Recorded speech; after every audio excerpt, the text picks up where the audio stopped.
Hello दोस्तों, कैसे हैं आप लोग। चलिए, कहाँ तक पहुँच गया सीआरपीसी में।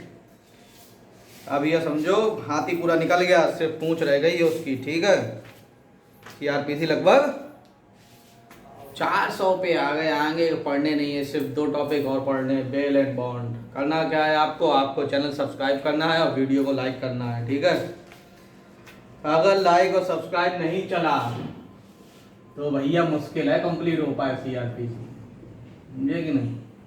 चलिए, कहाँ पे हैं, ट्रांसफर ऑफ क्रिमिनल केसेस। क्या पढ़ना है,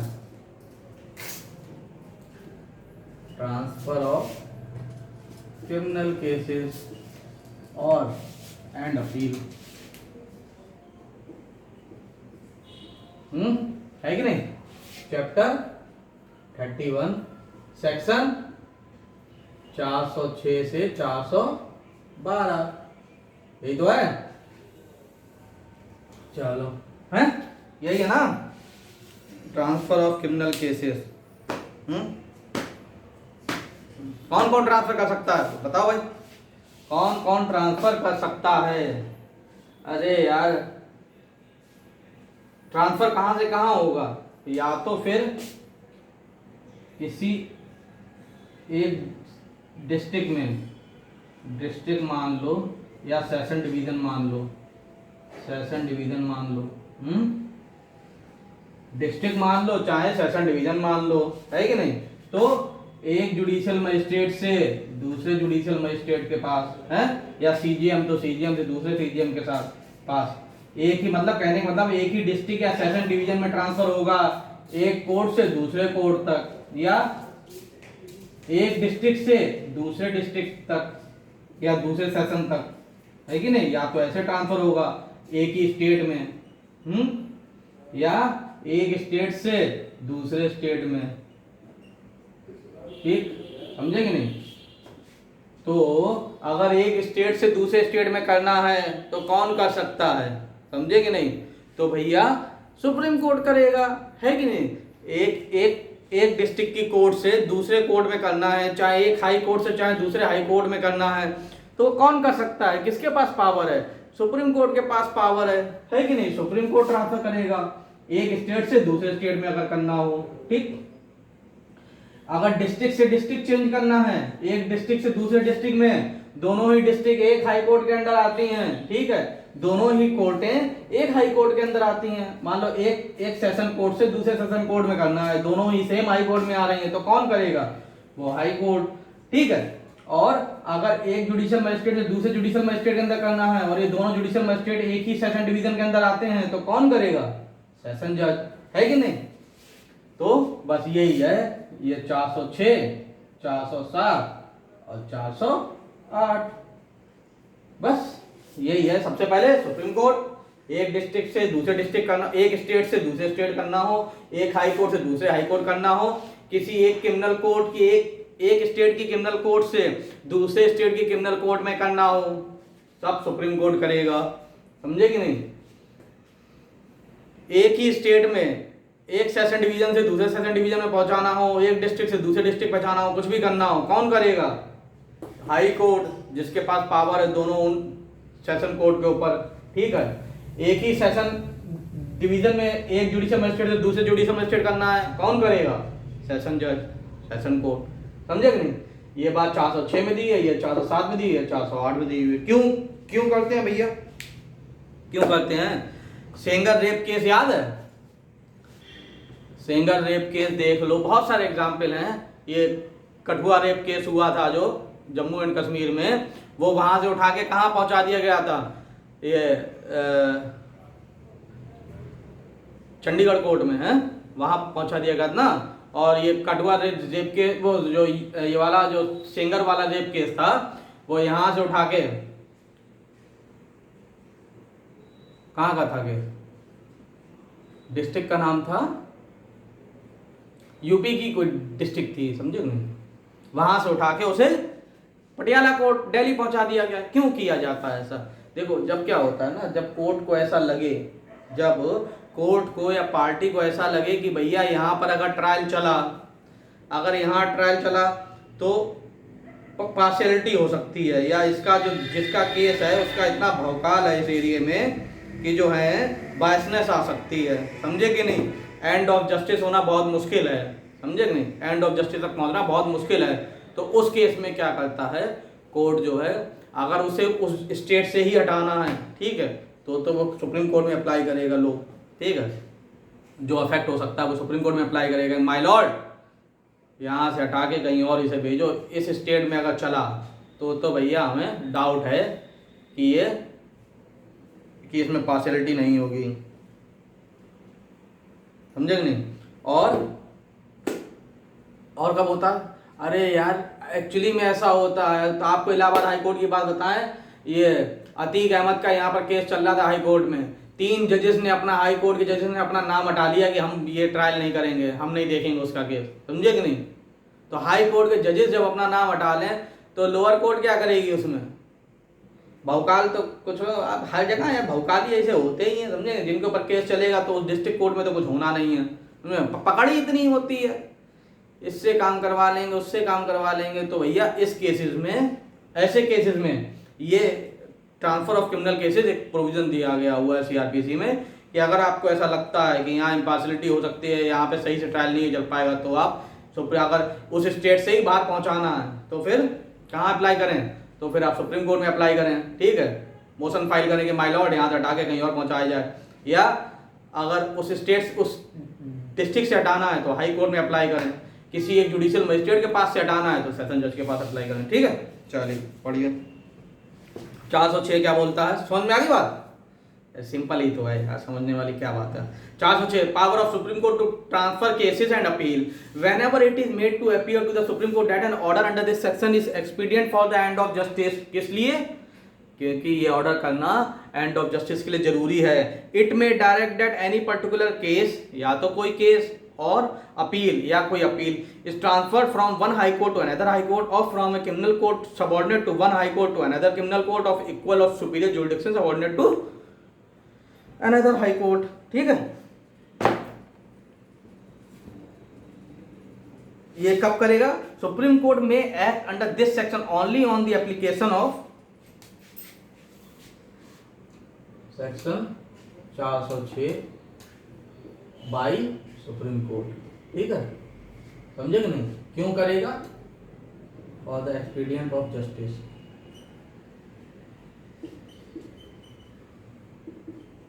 किसके कहने पे करेगा, या तो अटॉर्नी जनरल ऑफ इंडिया,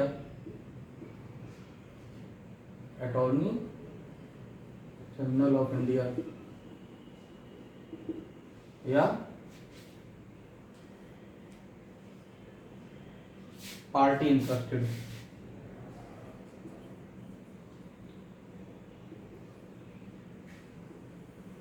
ठीक, तो समझ आएगी नहीं बात।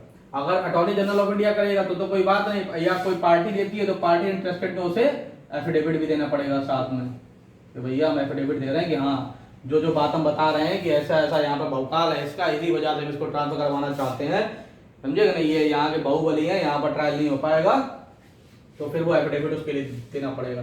अगर आपने गलत ऐसा कुछ अप्लाई किया, ऐसी कोई बात नहीं, फिर भी आपने ऐसा किया, तो डिसमिजल के साथ साथ, डिसमिस तो होगा ही होगा, उसके साथ साथ क्या होगा, 1000 रुपए का कंपनसेशन भी आपको देना पड़ेगा। सुप्रीम कोर्ट ऑर्डर कर देगी 1000 रुपए कंपनसेशन, किसको, जिसके अगेंस्ट में आपने अप्लाई किया है, ठीक है, बस इतनी सी बात है।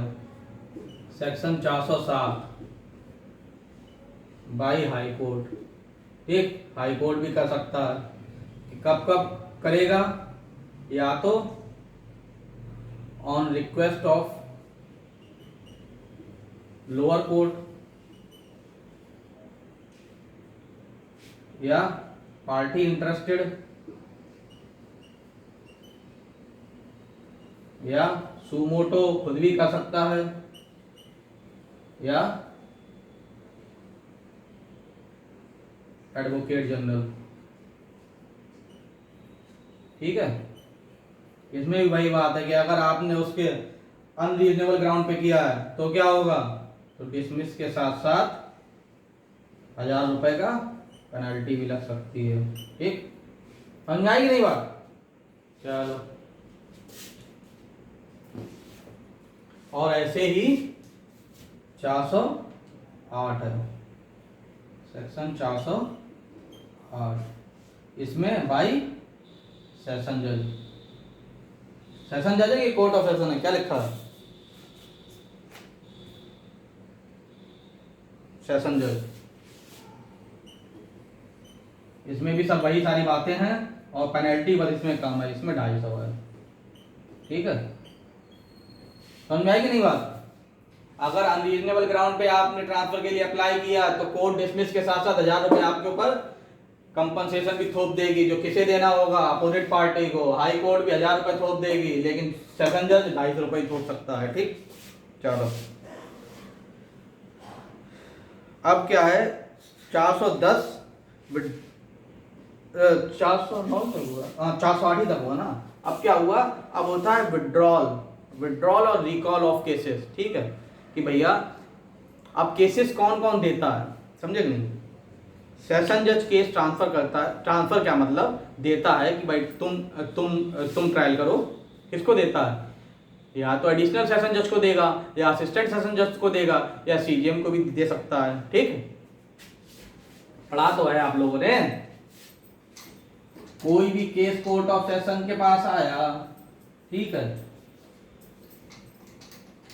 अगर केसेस को कौन कौन सा केस देखा गया, ये कौन डिसाइड करता है? ये सेशन जज डिसाइड करता है। ठीक है, कौन कौन केस देखेगा? कि ये एडिशनल सेशन जज साहब देखेंगे, कि असिस्टेंट सेशन जज साहब देखेंगे, कि सीजीएम देखेगा।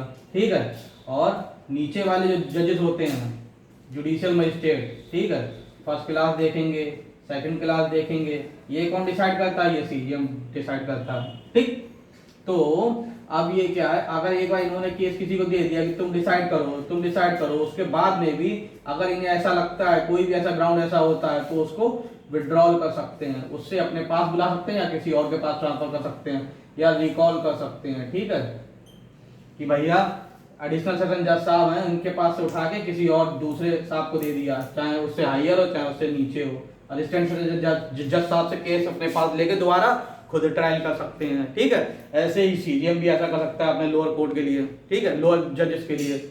ठीक, कहाँ गया? पढ़ लेना। Withdrawal of cases and appeal bye 409, withdrawal of cases and appeal by session जज। ठीक है, 409। 410 withdrawal of cases bye judicial magistrate. ठीक, मेकिंग ओवर और withdrawal of cases bye executive magistrate. और सेम चीज एग्जीक्यूटिव मजिस्ट्रेट के साथ भी है। एग्जीक्यूटिव मजिस्ट्रेट भी अपने से नीचे एसडीएम कोई है, ठीक है, स्पेशल एग्जीक्यूटिव मजिस्ट्रेट है, अगर उन्हें कुछ ट्रायल के लिए दिया है तो उनसे भी ले सकते हैं। ठीक, तो ये कौन सा है? 409, 410, 411। ठीक, बाय सेशन जज, बाय जुडिशियल मजिस्ट्रेट, मतलब chief judicial magistrate, by executive magistrate. ठीक है, ध्यान हो जाएगा कि नहीं? 406 ट्रांसफर ऑफ केसेस और appeal by supreme court. 407 transfer of cases and appeal by high court. 408 transfer of cases and appeal by session जज। 409 विड्रॉल ऑफ केसेस और अपील बाय सेशन जज। 410 withdrawal of cases and appeal by executive judicial magistrate. 411 withdrawal and appeal in cases bye executive magistrate, है कि नहीं? और 412 ये बोलता है कि भैया सेशन जज से नीचे, मतलब 408 412 ये बोलता है कि सेशन जज से नीचे, मतलब सेशन जज कहाँ से आ जाता है? 408, 409, 410, 11, हाँ 410 और 11, यहाँ तक ये सारे में अगर कोई भी ट्रांसफर या कुछ भी करते हैं तो इन्हें रीजन रिकॉर्ड करना पड़ेगा, क्यों किया। समझे कि नहीं? हाई कोर्ट और सुप्रीम कोर्ट को रीजन रिकॉर्ड नहीं करना पड़ेगा, क्यों किया, करना पड़ेगा? अरे नहीं भाई, ये तो पापा और दादा हैं, ये तो समझे कि नहीं, इन्हें किसी चीज़ का रीजन नहीं देना होता कि हमने ऐसा क्यों किया। समझे कि नहीं? हाई कोर्ट तो पापा ही और सुप्रीम कोर्ट तो दादा है। समझे कि नहीं? तो इन्हें रीजन नहीं देना पड़ता क्यों आपने ऐसा किया, क्यों ट्रांसफर किया, क्यों नहीं किया। ठीक, चलो कितनी बात समझ में आ गई? अब chapter 32 execution, suspension, रेमिशन, commutation of sentence. क्या हो? चैप्टर 32, ठीक है। अभी देख लेते हैं, इसमें कुछ पूछा नहीं जाता, इसमें केवल 2-3 ही सेक्शन है जो पूछे जाते हैं, पूरा पढ़ने की जरूरत नहीं है, ठीक है। और सो भी अब पूछे जाने लगे, पहले नहीं पूछे जाते थे।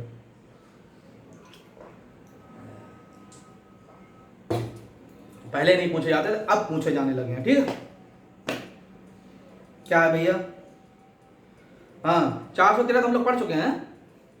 अगर कंफर्म सेशन जज ने अगर किसी को डेथ पेनल्टी दी है, वो हाई कोर्ट ने कंफर्म कर दी है, तो इसका एग्जीक्यूशन कहाँ होता है? 413 में, ठीक है। तो एग्जीक्यूशन जो है सेशन जज को भेज दिया जाएगा, वही उसको एग्जीक्यूट करवाएगा, एग्जीक्यूशन का ऑर्डर पास करेगा, ठीक। 414 क्या बोलता है? अगर हाई कोर्ट ने भी अगर अपने चाहे अपीलेट ज्यूरिडिक्शन में, चाहे उसने रिवीजन का ज्यूरिडिक्शन अप्लाई करते हुए किसी को डेथ पेनल्टी दी है, तो भी उसका एग्जीक्यूशन के लिए सेशन जज भेज दिया जाएगा, ठीक। ये 414 बोलता है। 415 ये बोलता है कि भैया पोस्टपोन हो सकता है, अगर उसने सुप्रीम कोर्ट के लिए अप्लाई किया है, उसके पास राइट है, अगर सुप्रीम कोर्ट अप्लाई करने का, उसने अपील किया है सुप्रीम कोर्ट में, तो तब तक के लिए ये एग्जीक्यूशन जो है उसकी डेथ पेनल्टी पोस्टपोन हो जाएगी, ठीक। 416 वेरी इंपॉर्टेंट, लिख लीजिए 416 के आगे वेरी इंपॉर्टेंट, ठीक है। एक हमारे स्टूडेंट हैं और हमारे जूनियर भी हैं, समझे कि नहीं, कभी आपको उनसे मिलवाएंगे। मेरे जूनियर में जज साहब भी हैं, समझे ना, जय सब चतुर्वेदी नाम है उनका। उस बंदे ने 2018 का पास आउट है और 2018 में ही यूपी जुडिशरी में ऑल जज बना, ठीक। क्या हुआ? होशियार तो था, पढ़ने में ब्रिलियंट था, समझे ना। जब तक पढ़ाई तब तक पढ़ाई, जब नहीं पढ़ना तो नहीं पढ़ना, समझे ना। ऐसे नहीं पूरे दिन कॉपी लेके बैठा रहे। देखूंगा, उससे बात करूंगा कि तुम लोग के लिए इंटरव्यू दे, ठीक है, कैसे उसने किया सब, ये सब चीज़ें मैं तो जानता ही हूँ। खैर 2018 में अगस्त में उसका फ़ोन आया था मेरे पास, अगस्त में उसका लॉ कंप्लीट हुआ था, ठीक है। मेरा जूनियर है, और मेरे भाई की तरह भी है, मेरे होम टाउन का भी है, ठीक है। एक ही जगह होम टाउन हम दोनों का, तो इसलिए बॉन्डिंग ज़्यादा हो गई थी। उसने फ़ोन किया कि भैया ये यूपी की वैकेंसी आने वाली है, हमने सुना। हमने कहा हाँ भाई आने वाली तो हैं। तो उसने कहा भैया इतनी जल्दी आ जाएंगी तो मेरा कैसे हो पाएगा। हमने कि भैया यार तुम लगे रहो, होना ना होना वो तो बात की बात है। उस बंदे ने अगस्त से स्टार्ट किया, सितंबर में नोटिफिकेशन आया था, दिसंबर में यूपी का एग्ज़ाम हुआ, समझे कि नहीं। यूपी में जनरल सीट में प्री निकाल लिया, ठीक। उसके बाद अब प्री तो निकल गया, बोला भैया अब मेंस उसके बाद तुरंत ही हो गया था, 20 दिन में ही, 20 दिन का ही टाइम मिला था, तुरंत मेंस हो गया भाई साहब। उसने कहा भैया प्री तो निकल गया, मेंस कैसे निकलेगा। हमने कहा भाई लगा रहे भाई, जो होगा सो होगा। उस समय मैं भी दे रहा था वो एग्ज़ाम, मैंने मेंस दिया था उस समय। तो क्या था उसके पास? राइटिंग स्किल, समझे कि नहीं। और कोई चीज़ अगर समझने की क्षमता है, उसके बाद उसे कितने अच्छे तरीके से एक्सप्रेस कर सकते हैं कॉपी में, समझे कि कितना अच्छा उसे आंसर लिख सकते हैं, ये चीज़ स्किल थी उसके अंदर। तो भाई साहब उसने लिखा, मीन्स ऐसा निकाला उसने एक ही बार में 6 महीने की तैयारी में, प्री मेंस इंटरव्यू सब निकाल के सब फेंक दिया, समझे। तुरंत 6 महीने में जज बन के बैठ गया। कितनी शायद 180 रैंक थी उसकी यूपी जुडिशरी में, 600 सीटों में, 610 सीटों में 180 रैंक थी। नहीं, बहुत अच्छी रैंक है ये इतने कम टाइम में। तो क्या लौंडे ने काम किया। और बात करता हूँ उससे कभी इंटरव्यू दे। और हाँ, तो हम लोग उसकी बात इसलिए चली, उन्हीं के एक बैचमेट है सौरभ सोलंकी, समझे कि नहीं। अब वो जो है पढ़ते थे हमसे। तो भैया 416 उन्होंने 3 बार गलत करके आया, ठीक है। क्या हुआ था, राजस्थान जेलों का एग्ज़ाम दे के आया, उसमें एक क्वेश्चन आया कि ये कहाँ दिया हुआ है कि अगर कोई प्रेग्नेंट वुमेन है तो उसे डेथ पेनल्टी नहीं दी जाएगी, ठीक है, उसको कम्यूट कर दिया जाएगा किसमें, लाइफ इम्प्रिजनमेंट में। Postponement of capital punishment on pregnant women, ठीक। अब क्या था कि भैया कहाँ ये दिया हुआ है, उसे नहीं पता था, ठीक, क्योंकि इस चैप्टर से कम क्वेश्चन आते थे। तो इंपॉर्टेंट था, मालूम होना चाहिए, लेकिन नहीं पता था, ठीक है। उसने पूछा, चलो ठीक है, उसने आया, उसने भैया इसमें कहाँ दिया हुआ, हमने 416 में। उसने ठीक ठीक ठीक। फिर उसने पेपर दिया वहाँ का यूपी एपीओ में आया कि ये कम्यूट कौन करता है, स्टेट गवर्नमेंट करता है, हाई कोर्ट करता है कौन। अब उसे यही नहीं पता था कौन करता है, ठीक भैया। तो उसमें फिर उसने पूछा भैया हम तो स्टेट गवर्नमेंट मारा है। हमने यार हाई कोर्ट है, तो देख तो लेता, पिछली बार भी तो जेलों में भी तो ये एग्जाम ये आया था क्वेश्चन। ठीक, अब उसके बाद फिर उसने हिमाचल दिया 2019 2020 में। अभी अब हिमाचल में फिर से ये क्वेश्चन आ गया कि इसमें जो है पहले केवल पोस्टपोन होता था, अब उसको जो है अब पहले जो केवल उसको थोड़े टाइम के लिए मतलब स्टे किया जाता था, अब जो है कम्यूट कर दिया जाता है। तो ये अमेंडमेंट जो है कि कम्यूटेशन उसे किया जाएगा, डेथ पेनल्टी से लाइफ इम्प्रिजनमेंट में कन्वर्ट कर दिया जाएगा। ये कब हुआ था? अब उसने कहा लो ये तो बात हमने देखी नहीं। तो ये जो है 2009 में हुआ था, 2008 है 9 है, हाँ 2009 में हुआ था। तो 3 क्वेश्चन एक ही सेक्शन में से 3 पेपर में उसने अलग अलग जगह पे गलत किए हैं, और एक ही साल में, मतलब एक आध महीने के गैप में। कितना इंपॉर्टेंट है आप समझ लीजिए। ठीक है, तो इसमें 3 क्वेश्चन है, ये आप जान लीजिए। सबसे पहले में तो postponement of capital sentence on pregnant women. ठीक, कहाँ दिया हुआ है ये 416 में दिया हुआ है। कौन करता है? हाई कोर्ट करता है। ठीक है, कौन पोस्टपोन कर देता है? और इसमें एक अमेंडमेंट हुआ था। अमेंडमेंट से पहले क्या था? Order the execution of the sentence to be postpone and may if think fit. समझे कि नहीं? कि पहले तो पहले था 2009 अमेंडमेंट से पहले क्या था कि उसको पोस्टपोन कर देंगे। पोस्टपोन का मतलब अभी के लिए रोके दे रहे जब तक वो प्रेग्नेंट है। ठीक है, अब जब तक बच्चा हो जाएगा उसके बाद जो है उसे देखा जाएगा डेथ पेनल्टी देनी है कि क्या करना है। ठीक, या अगर कोर्ट को अच्छा लगा तो उसको कम्यूट करके लाइफ इम्प्रिजनमेंट में चेंज कर देंगे। लेकिन इफ थिंक फिट हटा के अब उसको लाइफ इम्प्रिजनमेंट में ही कन्वर्ट कर दिया जाता है। क्यों? क्योंकि भाई देखो अब क्या हुआ, वो प्रेग्नेंट थी मान लो, नालनी वाले केस में देख लेते हैं। ठीक है, Nalni versus state of Tamil Nadu.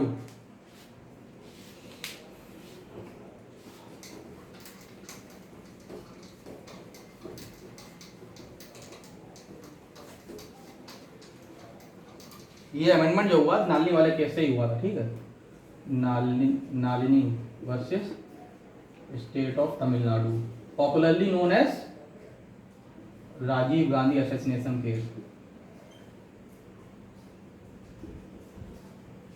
Assassination case.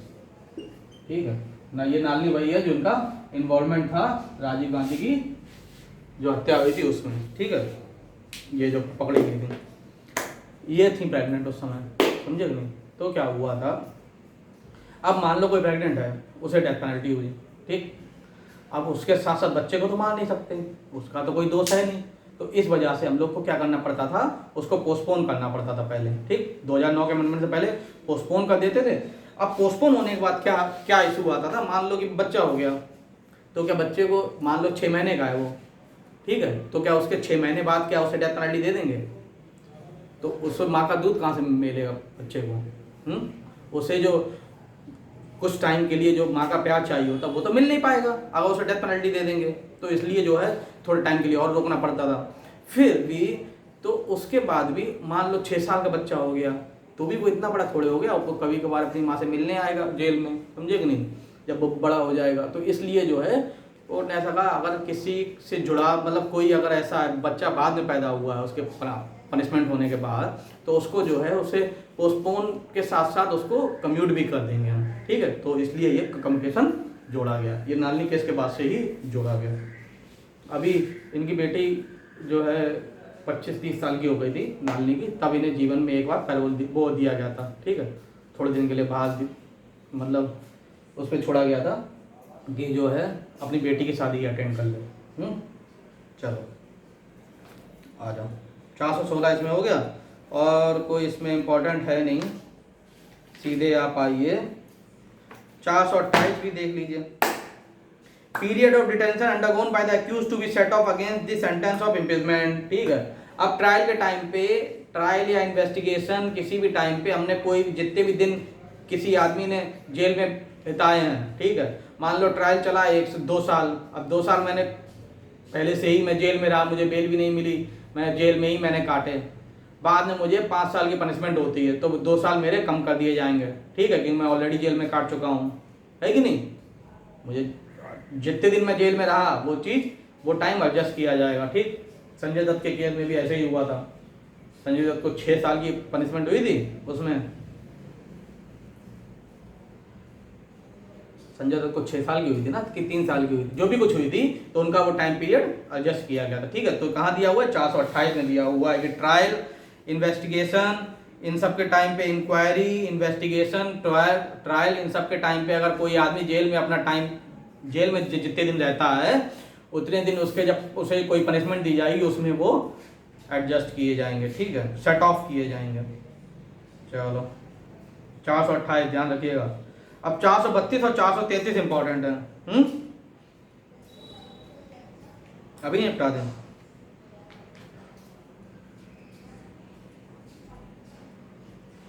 इसको नेक्स्ट लेक्चर में रिकॉर्ड करते हैं। ठीक है, ज़्यादा बड़ा हो जाएगा।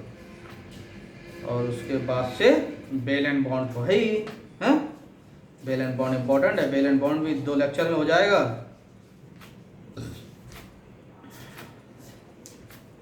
बेल एंड बॉन्ड का इरेगुलर प्रोसीडिंग तो ऐसे ही हो जाएगा, इसी के साथ ही निपटा देंगे। उसके बाद में लिमिटेशन के साथ ही मिसलेनियस भी निपटा देंगे। मतलब कहने का 3 लेक्चर और रिकॉर्ड होंगे। ठीक है, चलो थैंक यू।